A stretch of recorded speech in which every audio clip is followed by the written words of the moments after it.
Ingat itu apa kata Yesus lagi itu? Manusia tidak hidup dari roti saja. Baca dalam Matius 4 itu, manusia tidak hidup dari roti saja kata Yesus. Aku mau makan. Manusia tidak hidup dari roti saja itu.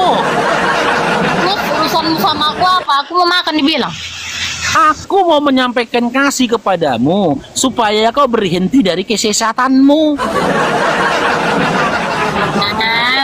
Mau makan aku, turunlah kau sana.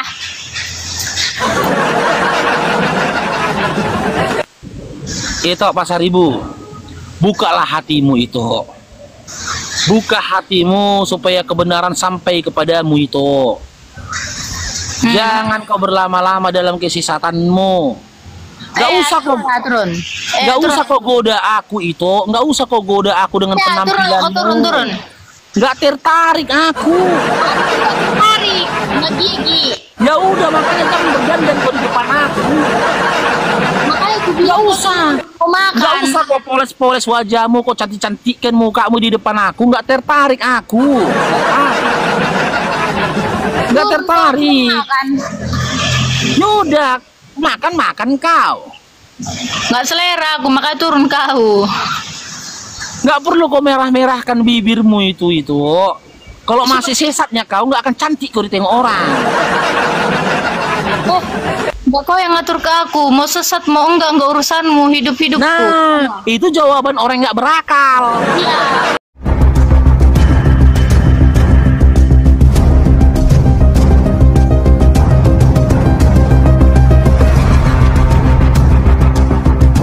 Hidup ini adalah kesempatan. Woi, aku mau makan. Hidup ini untuk jadi berkah. Kau suka nyanyi. Jangan sembah manusia agar hidupmu jadi berkat.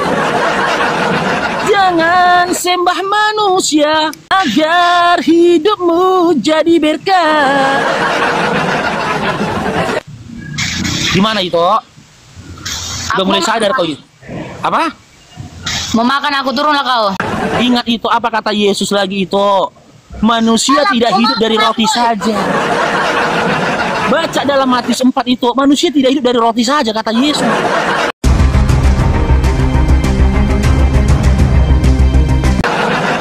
Aku mau makan. Manusia tidak hidup dari roti saja itu. Terus urusanmu sama aku apa? Aku mau makan dibilang. Aku mau menyampaikan kasih kepadamu supaya kau berhenti dari kesesatanmu. Mau makan aku, turunlah kau sana. Itu Pasar Ibu, bukalah hatimu itu. Buka hatimu supaya kebenaran sampai kepadamu itu. Jangan kau berlama-lama dalam kesesatanmu. Gak usah kau turun. Gak usah kau goda aku itu. Gak usah kau goda aku dengan penampilanmu. Turun. Gak tertarik aku. Tertarik, nggak gigi. Ya udah makanya kamu berdandan kau di depan aku. Makanya aku Gak bilang usah. mau makan. Gak usah kau poles-poles wajahmu, kau cantik-cantikkan mukamu di depan aku. Gak tertarik aku. Gak tertarik. Yaudah, makan kau. Nggak selera aku, makanya turun kau. Nggak perlu kau merah-merahkan bibirmu itu. Kalau masih sesatnya kau nggak akan cantik kau ditengok orang. Kau yang ngatur ke aku, mau sesat mau enggak urusanmu, hidupku. Nah, itu jawaban orang nggak berakal. Iya. Nah, di akhirnya lagi dia nggak berakal. Saya. Kasihan lah kayak gitu loh itu orang tuamu menyekolahkanmu, tapi kau nggak berakal. Udah ku bilang, kau jangan bawa orang tua. Nanti aku kasihan dengan orang tuamu. Kau nggak berakal juga mualaf. Sekarang kita uji sekarang. Siapa yang berakal? Sekarang kau tanya sama itu. Kita tanya sama itu. Sosok yang dianiaya meninggal dalam kondisi tak berbaju dan tak bercelana itu bukan Tuhan, tapi begal. Aku turun sendiri mau makan. Gak akan mampu kau nurunkan aku itu. Udah nyaman hatimu. Udah nyaman kau.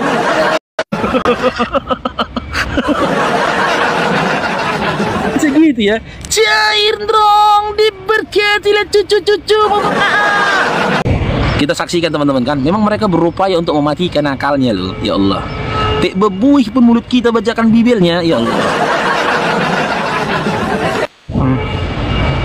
Tapi alhamdulillah teman-teman ya, nggak direpetinya aku bang. Kalau merepet dia tadi aku yang kabur bang. Kasihan kan, mereka nggak pernah baca kitabnya.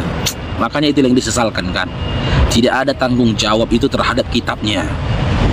Emang kalau nggak dibaca bang kitabnya itu bang, nggak tahu itu bang, nggak tahu di isinya itu. Wallahi, karena pengalamanku itu, aku pun dulu kayak gitu itu. Sebelum aku membaca Bibel itu, begitu dibaca Bibel itu terbuka lah pemikiran ini bang. Terus, kok kayak gini? Kok kayak gini? Seminggu pertama termenung awak gini.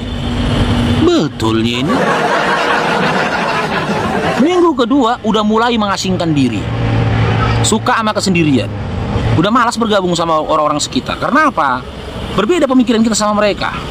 Sebulan udah mulailah uring-uringan cari kebenaran.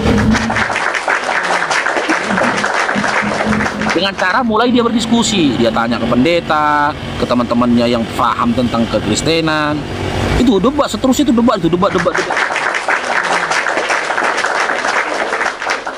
Begitu teman-teman ya. Jangankan mereka kan apologitnya sendiri pun nggak tahu Bibelnya. Susah bang. Kalau perempuan kayak gitu susah lah. Kalau perempuan seperti itu tuh susah itu. Kalau perempuan. Tapi kecuali nih datang laki-laki merayu dia, Muslim, kaya, naik Pajero, dah ngikut lah itu. Dan karena apa? Perempuan itu pandang harta. Itu perempuan dia. Dan itu bukan matre, hakikat perempuan itu boleh. Ya kan? Kalau datang laki-laki depan rumahnya, ting ting, itu boleh nanya, naik Pajero bang, kilat Pajeronya. Iya apa itu? Jalan ini di mana itu? Oh di sana. Oh turun dari mobil ngobrol, udah jadi itu. Ngikutlah dia. Oh iya, holong ya. Faruk gimana lah holong? Aku udah kirim 500.000 tadi malam sama dia teman-teman untuk transport dia pergi sunat. Aku tunggu info dari dia. Semalam aku bilang, kalau kau udah sampai ke tempat sunatnya, kabarin aku bilang. Kabarin aku, ya nanti ku kirimkan sisa uang sunatnya, pembayaran sunatnya. Uang yang terkumpul semalam teman-teman 1,2 juta teman-teman. 500 sudah ku kirim ke si Holong, sisa 700.000. Ya, sisa 700.000 lagi sama Holongnya teman-teman. Ustadz Arif RH ini. Aduh aku mau buka koma Ustadz. Semalam dia bilang masih pikir-pikir dulu, makanya aku bilang gini teman-teman ya.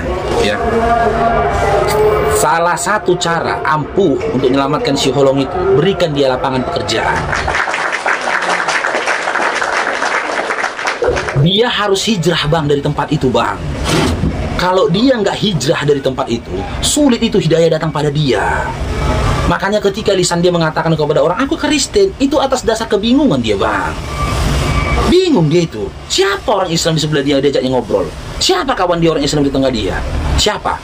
Mana ada? Kaum dia semua di situ. Dia bingung itu. Makanya teman-teman jangan kecewa aku Holong ini aku Kristen, jangan gitu. Dia akan begitu bang. Yang kalian pikirnya bang mudah bang, menghancurkan merobohkan 3 benteng dalam diri mereka itu bang. Yang pertama doktrin. 3 benteng ini melapisin dia itu sebelum hidayah itu masuk. Yang pertama itu doktrin. Kalau ini udah roboh, ya kan, udah roboh doktrin ini tadi, baru masuk ego. Keegoan dia bang. Ini harus dirobohkan ini. Ego dia. Kenapa? Ego itu apa? Dia malu mengakui kepada orang yang benar bahwasanya selama ini dia salah. Malu dia. Gitu loh. Baru yang ketiga apa? Logikanya. Ya kan? Sabar kita membimbing dia. Udah kita upayakan aja. Langkah pertama ini dia sunat. Ya kita berharap ya ketika dipotong nanti kulit khatannya, ya daging-daging kesesatan, daging-daging yang dipenuhi oleh iblis, oleh syaitan terlepas dulu dari dagingnya. Itu aja dulu bang.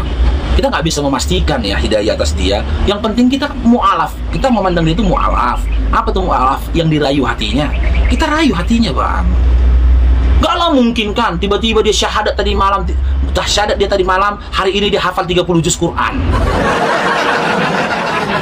Kan gak mungkin. Gak mungkin dia syahadat tadi malam, hari ini dia faham dia tentang fikih dan juga syariat Islam. Kan gak mungkin. Semua itu proses, Bang. Mu'alaf itu dari Kristen, ya. Di tahun-tahun pertama sholat dia saja, terbayang-bayang masih salib itu, Bang, di pikirannya, Bang. Gak otomatis itu hilang jadi ya. Enggak, Bang. Enggak, gitu loh. Makanya, ya, teman-teman yang mau membantu, kita bantu dia. Nanti kalau dia udah kasih info, sampai dia ke klinik atau rumah sakit tempat dia sunat, teman-teman yang mau bantu sunat, dia silakan. Ayo kita bantu dia, patungan kita.